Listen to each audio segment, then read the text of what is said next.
10th 12th graduation throughout जर 60% नसेल तर जॉबसाठी किती स्ट्रगल करावा लागतो? तो क्रायटेरिया माझा पण नव्हता. तो आपल्याला एक ऑब्स्टॅकलच आहे. बरोबर. तुमच्या बाबतीत असं झालं होतं का की यार थ्रूआउट 60% नाही मला आणि मला कॉल्स आले? स्टेट बोर्ड मधनं डिस्टिंक्शन आपण थोडे कॉन्फिडंट असतो. बरोबर. की आपण 12th सायन्स घेऊ, आपण जे पुढे परसिव्ह करायचं आहे, इंजिनिअरिंग करायचं आहे, नाहीतर MBBS करायचं, तर ते आपण इझिली परसिव्ह करू. त्यांना आपल्यापेक्षा इंग्लिश मीडियमचे सपोज, अदरवाईज जरा इंटेलिजंट मुलांसोबत मी ॲव्हरेज स्टुडंट होती. IT मध्ये जर तुम्हाला जॉब करायचा आहे आणि तुम्हाला जर एखादी ऑपॉर्च्युनिटी भेटत असेल तर थोडंसं खोटं बोलायला चालतं.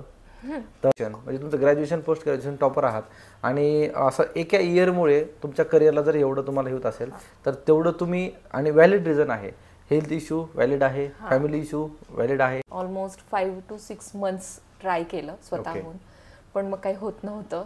तर मग मी एक कोर्स करून घेतला मॅन्युअल टेस्टिंगचा. आपण आपली एवढी स्कॅटर्ड प्रोफाईल नाही ठेवू शकत ना, आपण एका काहीतरी फोकस पाहिजे आपला की कोणत्या प्रोफाईलकडे आपल्याला जायचं आहे.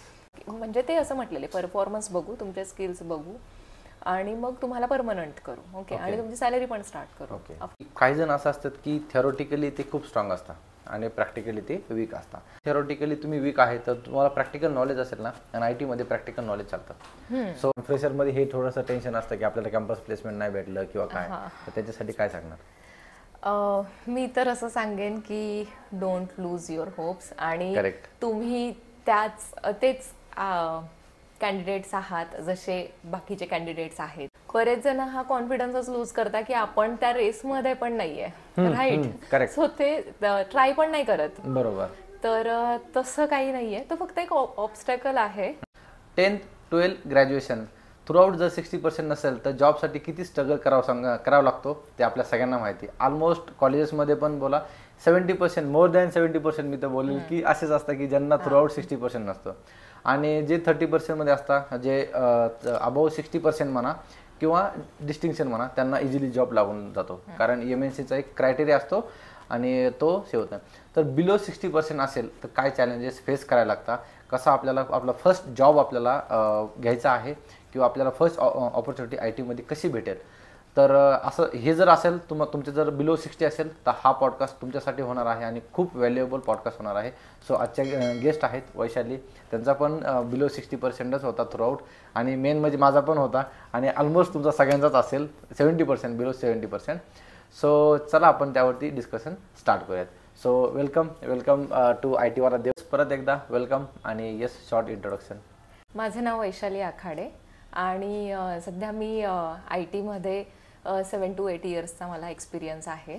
आणि जो आपला आजचा टॉपिक आहे थ्रूआउट 60%, तर तो क्रायटेरिया माझा पण नव्हता. तो आपल्याला एक ऑब्स्टॅकलच आहे. बरोबर. आणि ते चॅलेंज पण आपण फेस करून आपल्या जर्नीला स्टार्ट करू शकतो. ऑलमोस्ट आपण सगळेच आहोत त्यामध्ये 60%. बट मी असं पण म्हणजे ऐकलं नाही, मी पण स्वतः हे फेस केलं की जर तुम्हाला थ्रूआउट 60% नसेल ना तर तुम्हाला कॉलच येत नाही. तुमच्या बाबतीत असं झालं होतं का की यार थ्रूआउट 60% नाही मला आणि मला कॉल्स आले? म्हणजे माझं असं झालेलं की मी स्टेट बोर्डमधनं झाले 10th. ओके. आणि तिच्यात डिस्टिंक्शन, आणि स्टेट बोर्ड मधनं डिस्टिंक्शन आपण थोडे कॉन्फिडंट असतो. बरोबर. की आपण 12th सायन्स घेऊ, आपण जे पुढे परसिव्ह करायचं आहे, इंजिनिअरिंग करायचं आहे, नाहीतर MBBS करायचं, तर ते आपण इझिली परसिव्ह करू. बट आफ्टर जेव्हा आपण 11th देतो, कारण ते इंग्लिश मीडियम आणि तिच्यात आपले सब्जेक्ट्स चेंज होऊन जातात आणि थोडं डिफिकल्टी लेवल जास्त होऊन जाते. नंतर मग 12th मध्ये तर बऱ्याच जणांचा जो होप असतो, जो एन्थुझियाझम जो कमी होऊन जातो अभ्यास करण्याचा, जो खूप हुशार पण असेल स्टुडंट, जो खूप डेडिकेटेडली 10th पर्यंत अभ्यास करत असतो, तर त्याचा स्टडी करण्याचा, अदरवाईज त्याचा पर्स्पेक्टिव्ह चेंज होऊन जातो की आपल्याला काही येत नाहीये, किंवा आपण अशा मुलांसोबत स्टडी करतो आहे की ज्यांना आपल्यापेक्षा इंग्लिश मीडियमचे सपोज, अदरवाईज जरा इंटेलिजंट मुलांसोबत, मी ॲव्हरेज स्टुडंट होती, तर तसा कॉन्फिडन्स खूप डाऊन झालेला. मग 12th मध्ये असं झालेलं की माझं काही 60% नव्हते, 50%च्या अबाउच असे पर्सेंटेज आलेले, बिलो 60. आणि त्याच्यानंतर मला इंजिनिअरिंग करायचं होतं, पण मग हे असे पर्सेंटेज आल्यानंतर माझं ते होप मी सोडून दिली की इंजिनिअरिंग काय होणार नाही, म्हणजे माझा नंबरच लागणार नाही, बरोबर असं झालेलं. आणि नंतर मग मी BSc कम्प्युटर हा ऑप्शन चूज केलेला बिकॉज ऑफ पर्सेंटेजमुळे. BSc कम्प्युटर नंतर I build again that confidence की कारण BSc कम्प्युटरचा एंड रिझल्टला मला डिस्टिंक्शन होतं from north Maharashtra university. Okay. आणि मग त्याच्यानंतर CET दिलं आणि मग MCA केलं पुणे युनिव्हर्सिटीतून, आणि मग तिच्यात पण माझं डिस्टिंक्शन आहे. तर बऱ्यापैकी म्हणजे आता तुमचा क्वेश्चन की तुम्ही काय चॅलेंजेस फेस केलेले. नाही, माझा सगळ्यात आधी मेन हे असेल की तुम्ही 10वीला डिस्टिंक्शन, BSc कम्प्युटर, त्यानंतर MCA त्याला पण डिस्टिंक्शन, फक्त तुम्ही 12वी मध्ये बिलो 60 आलात, म्हणून हे तुम्हाला जे चॅलेंजेस फेस करावे लागले, काय काय चॅलेंजेस फेस करावे लागले? तर व्हेरी फर्स्ट तर बऱ्याच जणांना हाच क्वेश्चन असतो. तर आपल्याला मी ज्या कॉलेजमध्ये होती ते टॉप 4 कॉलेज, आता तर बहुतेक टॉप 1 कॉलेजमध्ये आहे, Pimpri Chinchwad college of engineering आकुर्डीमध्ये आहे. तर ते प्लेसमेंटसाठी त्यांची 100% प्लेसमेंट आहे, असं त्याचं रेप्युटेशन होतं. पण अशा पण कॉलेजमध्ये जेव्हा कंपनीचे कॅम्पस येतात तेव्हा मग आपण त्या क्रायटेरियात नसतो. आपण जी फर्स्ट टेस्ट असते ऍप्टिट्यूड, त्याच्यासाठीच आपण अपियर नाही करू शकत बिकॉज तुम्ही थ्रू आउट 60% नाहीये तुम्हाला. मग तेव्हा जरा तुमचं टेन्शन बिल्ड व्हायला लागतं की तुम्ही जरी आत्ता चांगलं करत असाल अकॅडमिक्स मध्ये, पण तुमचा पास्ट तुम्हाला आता हॉन्ट करणार. तर मग तेव्हा असं झालेलं की MNCs मध्ये इंटरव्ह्यू देण्यासाठी म्हणजे तुम्ही अपियर पण नाही, तुम्ही त्या क्रायटेरियातच बसत नाहीये, तर तुम्ही त्या फर्स्ट टेस्टसाठी पण नाही बसू शकत, असं झालंय. असा मी एक्सपिरियन्स केलेला. ते म्हणजे तुम्ही ग्रॅज्युएशनला आहात किंवा तुम्ही पोस्ट ग्रॅज्युएशनला आहात आणि तुम्ही टॉप 5 मध्ये जरी असाल क्लासमध्ये, बट तुमच्या पास्टमुळे तुम्ही टॉपर होतात. अरे यार, ते टॉपर असून तुम्हाला MSc मध्ये बसता येत नाही की तुम्हाला तिथे म्हणजे सिलेक्टच नाही होता आपण तिथे बसायला, तर ऍप्टी वगैरे तर ते दूरचीच गोष्ट आहे. तर तेव्हा तो जे वाईट वाटतं ते तर म्हणजे खूपच तेव्हा जास्त हे होतं. मग तरी पण मग त्याच्यानंतर आमचा रिझल्ट वगैरे लागला. मग बऱ्याच जणांकडून एकतर प्रिव्हियस एक्सपिरियन्सेस, नाहीतर प्रत्येकाचं आपले काहीतरी एक्सपिरियन्सेस जसं सांगतात की तुम्हाला स्मॉल स्केल मिडल स्केलमध्ये अप्लाय करावं लागणार आणि नंतर तुम्हाला असं स्टार्ट करावं लागणार. थोडी स्ट्रगल पिरियड राहणार, पण होऊन जाईल असं. तर आम्ही खूप असं मग जॉब सर्च करायचो, प्रत्येक कंपनीत अप्लाय करायचो. आधी एवढं हे प्लॅटफॉर्म्स एवढे स्ट्रॉंग नव्हते, असतील पण तर माहिती नसते, लाईक नोकरी आणि लिंक्डइन, तर तेव्हा माहिती नसायचे. तर थोडा एक तेव्हा स्ट्रगलिंग पिरियड होता. बरंचसं ट्राय नंतर पण कॉल्स, बरेचसे इंटरव्ह्यूअर्स मग रिझ्यूम शॉर्टलिस्ट केल्यानंतर म्हणजे ते पर्सेंटेज बघितल्यानंतर ते बोलवून पण घ्यायचे आणि मग ते पण असं सेम क्वेश्चन विचारायचे की तुमचं 12th मध्ये असं काय झालं होतं, म्हणजे तुम्हाला काय मेडिकल इमर्जन्सी होती की काय, की तुमचे असे पर्सेंटेज डाऊन झाले असं. पण मग मी त्यांना तेव्हा क्लिअरली रिझन सांगितलेलं की थोडं म्हणजे स्टडीज कठीण वाटू लागलं होतं, कॉन्फिडन्स डाऊन झालेला. आणि मग त्याच्यानंतर जेव्हा मी BScला घेतलं ऍडमिशन तेव्हा मग मी कम्फर्टेबल झाले आणि नंतर मग मी स्टडीवर पूर्ण फोकस केला. तर मग they will be okay for that some reason. But म्हणजे मी तुम्ही जे सांगितलं की नाही, मी जे 12thला जे माझं थोडंसं लॅक झालं आणि तिथे मी स्टडीमध्ये लॅक झाले, तर मी त्याच्यासाठी एक सजेशन सांगेल की IT मध्ये जर तुम्हाला जॉब करायचा आहे आणि तुम्हाला जर एखादी ऑपॉर्च्युनिटी भेटत असेल तर थोडंसं खोटं बोललेलं चालतं. तर जे तुम्ही जर त्यावेळेस जर म्हणजे तुम्ही तुमचं पण ॲक्सेप्ट केलं ते, बट जर तुम्ही असं सांगितलं की नाही खरंच त्यावेळेस मला मेडिकल इश्यू होता किंवा अजून काही फॅमिली इश्यू होता, कारण मी 10th मध्ये मी टॉपर आहे, त्यानंतर BSc पोस्ट ग्रॅज्युएशन म्हणजे तुमचं ग्रॅज्युएशन पोस्ट ग्रॅज्युएशन टॉपर आहात आणि असं एका इयरमुळे तुमच्या करिअरला जर एवढं तुम्हाला होत असेल तर तेवढं तुम्ही आणि व्हॅलिड रिझन आहे, हेल्थ इश्यू व्हॅलिड आहे, फॅमिली इश्यू व्हॅलिड आहे, अजून तुमचं काही म्हणजे काही सिटी स्विच असेल किंवा काय असेल तर ते व्हॅलिड आहेत.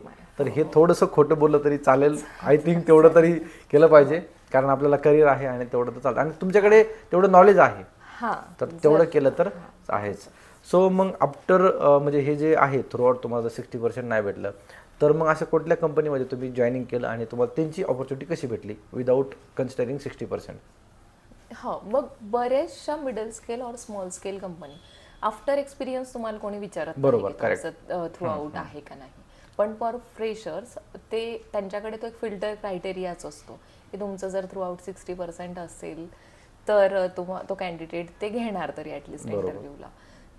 मग बऱ्याचशा कंपनीज नाही विचारत. Small scale middle scale companies बऱ्यापैकी स्किल्सवर फोकस करतात की तुमचं काय स्किल्स आहेत तुमचे आणि तुम्ही किती फोकस करता आहे तुमच्या, तुम्ही किती प्रिपेअर्ड आहात जी फील्ड तुम्ही चूज करता आहे. जसं मी मॅन्युअल टेस्टिंग पासून स्टार्ट केलेलं तर मी त्याचा तेव्हा म्हणजे मी ऑलमोस्ट 5 to 6 months ट्राय केलं स्वतःहून, पण मग काही होत नव्हतं. तर मग मी एक कोर्स करून घेतला मॅन्युअल टेस्टिंगचा आणि तो software manual testing diploma something. And मग आपलं एक प्रोफाईल तो एक प्लस पॉईंट होऊन जातो आणि आपण इंटरव्ह्यूला सांगताना आपण एकाच कोणत्या तरी टॉपिकबद्दल सांगू शकतो. कारण की ॲज अ कॉलेज स्टुडंट आपल्याकडे म्हणजे आपण जावा पण केलेलं आहे, C#, सगळं केलेलं आहे, पण मग आपण आपली एवढी स्कॅटर्ड प्रोफाईल नाही ठेवू शकत ना. आपण एका काहीतरी फोकस पाहिजे आपला की कोणत्या प्रोफाईलकडे आपल्याला जायचं आहे.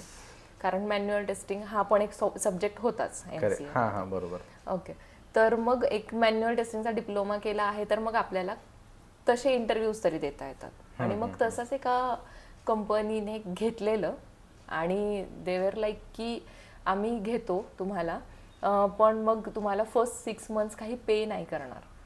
ओके. आणि जर ॲज अ इंटर्नशिप म्हणून ॲज अ इंटर्नशिप तसं तर त्याच्या आधी इंटर्नशिप झाली होती आणि ती डेव्हलपमेंटमध्ये झालेली आणि डेव्हलपमेंटमध्ये मला तेव्हा इंटरेस्ट होता पण नंतर मग मी टेस्टिंगसाठी स्विच करण्याचं चूज केलेलं आणि मग यांनी टेस्टिंगसाठी मग ते असं एक्सपिरियन्स पण येणार. मग मी असं विचार केला की असं पण मी 6 महिने घरीच आहे आफ्टर कॉलेज आणि बऱ्याच माझ्या सोबतच्यांना जॉब लागून गेलेला बऱ्यापैकी, त्यांचं प्लेसमेंट झालेलं, त्यांना ऑफर लेटर्स तरी आलेले. पण मग म्हटलं असा टाइम वेस्ट करण्यापेक्षा एक्सपिरियन्स येणार. मी त्यांना हो म्हणून टाकलं कारण की ती वेल सेटल्ड कंपनी होती. ठीक आहे, म्हणजे तुम्हाला ॲक्च्युअल IT कंपनीचा एक्सपिरियन्स येणार, ॲक्च्युअल काम कळणार. कॉलेज करून तुम्हाला काही नाही कळत, म्हणजे तुम्ही थेअरी बघितलेली असते फक्त आणि थोडेफार प्रॅक्टिकल, त्याचा खूप कमी आपल्याला उपयोग होतो. म्हणजे ते असं म्हटलेले परफॉर्मन्स बघू, तुमचे स्किल्स बघू आणि मग तुम्हाला परमनंट करू. ओके, आणि तुमची सॅलरी पण स्टार्ट करू आफ्टर 6 months.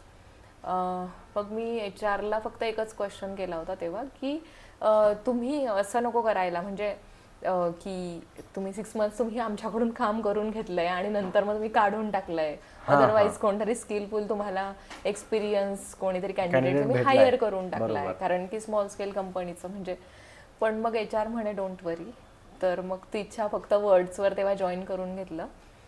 पण मग 1 month काहीतरी हार्डली त्यांनी मी विदाऊट पे काम केलं असेल, नंतर मग त्यांनी 2nd month पासून सॅलरी स्टार्ट करून दिली. कारण की मग ते परफॉर्मन्स बघतात, आपली कन्सिस्टन्सी, हार्डवर्क बघतात आणि आपलं ऑफकोर्स डेडिकेशन वगैरे बघतात. जर आपल्याला थ्रू आउट 60% नसेल, बट काय ना कधी कधी काय होतं की काही जण असं असतात की थेरोटिकली ते खूप स्ट्रॉंग असतात आणि प्रॅक्टिकली ते वीक असतात. तर ह्यामध्ये मी हे सांगेल की जर तुम्ही थेरोटिकली तुम्ही वीक आहे तर तुम्हाला प्रॅक्टिकल नॉलेज असेल ना, आणि IT मध्ये प्रॅक्टिकल नॉलेज चालतं. सो जे स्मॉल स्केल्स मिड कॅप आहेत ते तुमचे डॉक्युमेंटेशन काही जास्त बघत नाही. जर तुम्ही इंटरव्ह्यूमध्ये परफॉर्म केलं, प्रॅक्टिकल नॉलेज त्यांना शेअर केलं तर ते तुम्हाला थेरोटिकलपेक्षा MNC पेक्षा जास्त पॅकेज देऊ शकता. ओके, सो अपस्किलिंग सगळ्यात महत्त्वाचं आहे. तुमच्याकडे जर समजा थ्रू आउट 60% नसेल तर आता तर खूप क्रायटेरिया कमी झाला आहे, आता पण आहे MNC मध्ये, बट काही काही मध्ये कमी झाले की तुम्हाला इंटरव्ह्यू द्या, प्रॅक्टिकली तुम्हाला किती नॉलेज आहे ते चेक करतात आणि त्या बेसिसवरती तुम्हाला ते डायरेक्टली परमनंट करून घेतात. 2-3 मंथचा ट्रेनिंग पिरियड पण ठेवतात. करेक्ट. म्हणजे त्याच्यात त्यांना गेज होतं की तुम्ही कितपत ग्रास्पिंग पॉवर तुमची कशी आहे, किती अडॉप्ट करू शकता एन्व्हायरमेंट. येस. आणि मग ते परमनंट करतात. 60% जर कमी असेल 60% पेक्षा, तर येस एक ऑपॉर्च्युनिटी आपल्याला आहेच. फक्त एक आहे की अपस्किलिंग, प्रॅक्टिकल नॉलेज. तुमच्याकडे जर काही समजा तुम्ही इंजिनिअरिंगमध्ये तुमच्या ग्रॅज्युएशनमध्ये जे काही प्रोजेक्ट्स केलेत, फ्रीलान्सिंग केली आहे, जिथं तुम्ही इंटर्नशिप केली आहे, त्याचं तुम्हाला प्रॅक्टिकल नॉलेज आलं पाहिजे, ते तुम्हाला इंटरव्ह्यूमध्ये सांगता आलं पाहिजे, ते तुम्हाला बोलता आलं पाहिजे. ओके. सो हे जर तुम्हाला आलं प्रॅक्टिकल नॉलेज तर तुम्हाला वेल अँड गुड. तुम्ही काय सांगणार मग लास्ट, किंवा जर बिलो 16 जर समजा थ्रू आउट नसेल तर ॲज अ फ्रेशर्सला काय सांगणार? कारण फ्रेशरमध्ये हे थोडंसं टेन्शन असतं की आपल्याला कॅम्पस प्लेसमेंट नाही भेटलं किंवा काय, तर त्याच्यासाठी काय सांगणार? मी तर असं सांगेन की डोंट लूज युअर होप्स. आणि Correct. तुम्ही तेच कॅन्डिडेट्स आहात जसे बाकीचे कॅन्डिडेट्स आहेत. बरोबर. बाकी जण म्हणजे बरेच जण हा कॉन्फिडन्सच लूज करता की आपण त्या रेसमध्ये पण नाहीये, राईट. करेक्ट. सो ते ट्राय पण नाही करत. बरोबर. तर तसं काही नाहीये, तो फक्त एक ऑब्स्टॅकल आहे आणि फक्त तुम्हाला त्याला टॅकल करायचं आहे. आणि देवने जसं सांगितलं तसं तुमच्याकडे खूप सारे ऑप्शन्स आहेत, अपस्किलिंगचे ऑप्शन्स आहेत आणि प्रॅक्टिकल्स, तुमचे प्रॅक्टिकल नॉलेज अपस्किल करण्याचे. तर ते सगळे ऑप्शन्स तुम्ही ट्राय करू शकता आणि डेफिनेटली तुम्हाला थ्रू आउट 60 जे आहेत त्यांच्यापेक्षा पण जास्त पॅकेज तुम्ही घेऊ शकता आयटी इंडस्ट्रीमध्ये. येस, खरंच म्हणजे पॅकेजचं काही नाहीच आहे आयटी मध्ये. असं काहीच असं म्हणजे काही तुम्हाला स्टॉप नाही करू शकत. जर कधी तुमच्याकडे स्किल्स आहेत तर तुमचं पॅकेज काही कोणताच क्रायटेरिया तुम्हाला स्टॉप नाही करू शकत. तुम्ही पाहिजे तेवढं अचीव्ह करू शकता. Absolutely, absolutely. Yes, thank you Vaishali. तुम्ही म्हणजे एकदम ॲज अ फ्रेशर्सला हे खूपच इम्पॉर्टंट पॉडकास्ट होणार आहे. कारण हे फ्रेशर्स कसं असतं ना, त्यांना असं गाईड करणारं कोण नसतं, तर त्यांना थोडंसं एक असं वरीड असतं की यार आता मला काय होणार, मला क्रायटेरिया मॅच नाही किंवा काय नाही. सो त्यांच्यासाठी तुम्ही एकदम प्रॉपर म्हणजे एकदम पॉईंट्स टू पॉईंट्स सगळे क्लिअर केले. सो नक्कीच तुम्हाला हा पॉडकास्ट तुम्हाला आवडला असेल तर लाईक करा, तुमच्या फ्रेंड्सबरोबर पण शेअर करा आणि आता जर चॅनलवरती नवीन असेल तर सबस्क्राईब करा. येस, थँक्यू वैशाली आणि thanks for coming. Yes, thank you. Bye bye.